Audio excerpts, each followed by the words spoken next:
Welcome to Red-tastic. Story 1. My sister Jill, 32 female, got married at 19 and didn't go to college. She is a stay-at-home mom and pretty much excels at being her husband's sexy maid. Her words, not mine. She brags about being a MILF and about how everyone doesn't believe she is 30 plus. How she looks 10 years younger. She doesn't. She wants to come with me, 23 female, to parties and coffee with my friends, or have me watch her kids, 5 female, 4 male and 3 male, so she can go out to clubs with her neighbors, 30 to 40 female. I feel like I should care about my nibblings, but I don't. I find them tiring, annoying, spoiled, and a waste of my energy and time.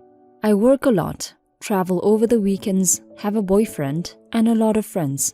I have pets, I work out a lot and like to bike, so I am always riding to work and don't use a car much.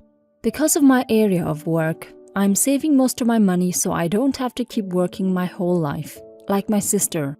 I don't want kids, and my boyfriend had a son who passed away a few years ago, and he doesn't want another kid. So we are well matched.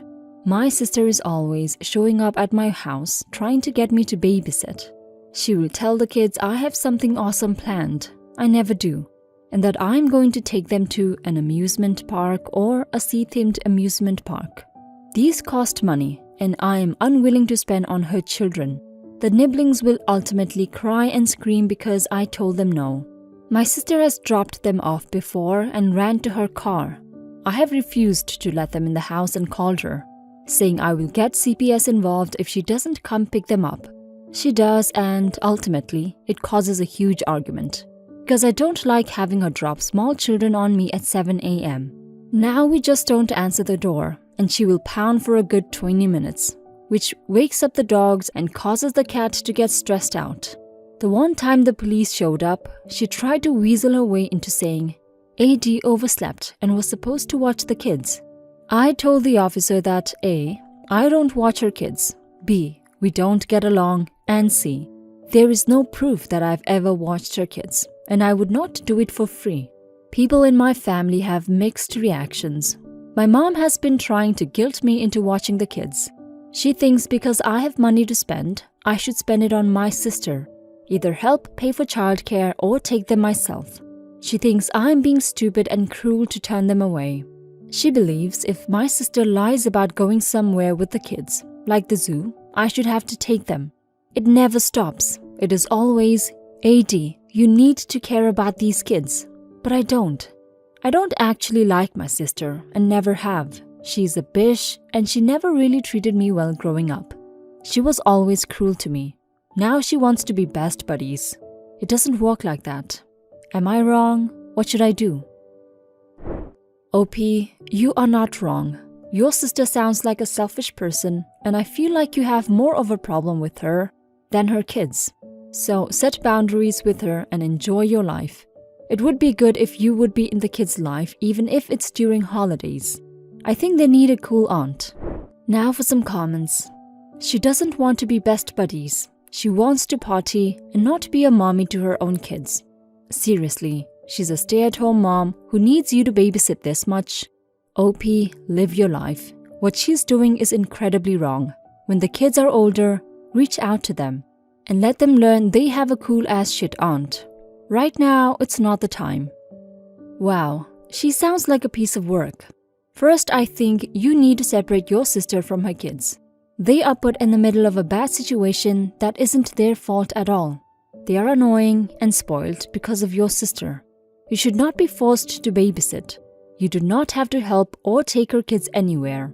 I feel it is nice and right, generally, for families to help each other out, but that doesn't mean it is an obligation. I think you should cut off your sister, tell her you won't watch her children, etc., and make her acknowledge that it isn't your responsibility or you will go no contact. I would also suggest you think over your sister's situation and consider if calling CPS would be a good idea. The problem isn't the kids. The problem is your sister has a raging personality disorder. Its focus is just currently on the kids. She will never change and you will always be in the wrong. All you can do is set boundaries. If you show up without calling, I will not let you in. If you refuse to leave or harass me, I will call the police. Then you do those things, and when you have to go to that, you go no contact until she apologizes. Do not engage back if you get abusive text messages. If she abuses you on the phone, hang up. Boundaries or no contact are all that will work here. Story 2. This is a very difficult time for our family. Although I'm not sure about my mom, my sister was recently diagnosed with a primary malignant brain tumor and is going to have surgery this Wednesday. I don't want to go through the medical stuff, just that this is very serious. Doctors are optimistic that with surgery and radiotherapy, she has a good chance of making a full recovery, but this is a very risky and dangerous situation. My parents have this twisted ideology that helping people in need only make them less independent. And for this reason, they have decided not to be involved or show any support to my sister, thinking that allowing her to go alone through the most difficult time of her life will make her a much stronger person. They live by these values themselves as well. If they have problems, they will never accept any help from anyone. Going back to my sister, she is really freaked out about the whole thing, as it has happened really fast. She now has this life-threatening condition and a surgery in a few days that, even if successful, can leave her with many side effects that may take years to overcome. And my parents act like she has a cold. I truly think that having them around will be helpful to my sister, but they haven't shown the slightest interest in being involved in any way. They only live 1 hour away, and my mom has all the time in the world, as she doesn't work. My sister called them last night asking to see them before the surgery, but they refused, saying that they can't make it there on time, but they will be around for her birthday, which is in 3 months. I'm genuinely just pissed off at them and told them this, and they again said it's a responsibility and independence issue, and that I also shouldn't get too much involved in this and allow her to deal with her own problems. They suggested that I should visit her a few days after the surgery. I'm posting this as more of a rant than asking for advice, to be honest. I know what I need to do. I should focus on helping my sister in any way possible, but I can't help being angry at them. Update. So my sister had the surgery on Wednesday. It was a very difficult one. It took longer than expected and there were multiple complications during the surgery, but in the end she pulled through. It took over 2 days for her to regain consciousness. She's not exactly doing great, as she has great weakness in the left side of her body. But the doctors say this was to some extent expected and she will make some recovery within 2 months. And after that, they will know what to expect in the long term. Soon we will know about the next stages of her treatment with radiotherapy. About my parents, I called them every day before the surgery and on the morning of the surgery and begged them to come as it will mean a lot to my sister. But they still refused. They only asked me to tell them how the surgery goes. I only texted them after the surgery when she was still unconscious, and my mom replied, "She's a strong one." How reassuring. I haven't made any further contact with them, and neither have they. And I don't think I ever will. They made us so independent that we don't even need to talk to them anymore. Luckily, my sister has some good friends that have been around during this time and offered all sorts of help and support and will be here with us during her recovery. Her high school best friend flew 3,000 miles from abroad just to be here with her and is going to stay here for 2 weeks. She is her family, our parents are not. Last update. First about my sister's recovery. It has been more difficult than we expected. She's had many side effects from the surgery, and the speed that things are getting better is not as the doctors hoped. She has problems with movement and sensation in her left side, sleep problems, vision and hearing issues. She also used to have some mood issues, but those are mostly resolved. Doctors expect her to make a full recovery though, but it may take some years of rehab and hard work. She has great motivation these days, so we are very optimistic. About parents, well, I don't know where to start. They didn't make any contact until 3 weeks after the surgery.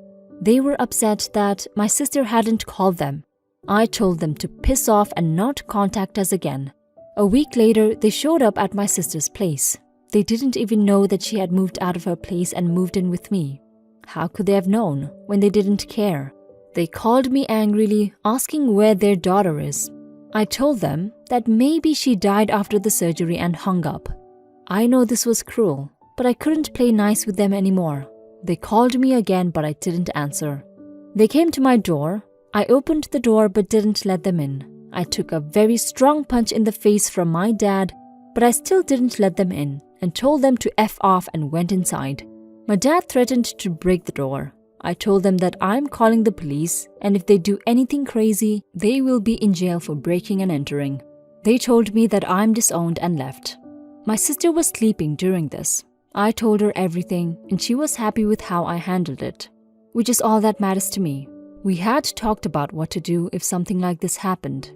I'm not sad that they disowned me. We had disowned them long before that. It's just the two of us now. I am so sorry you're going through this, OP. I cannot comprehend what your parents' train of thought is. I don't understand how they couldn't be there for your sister when she obviously needed them. And then they had the guts to disown you for basically being mad at them. Continue to take care of your sister. I hope she gets better, and you two live a happy life without them.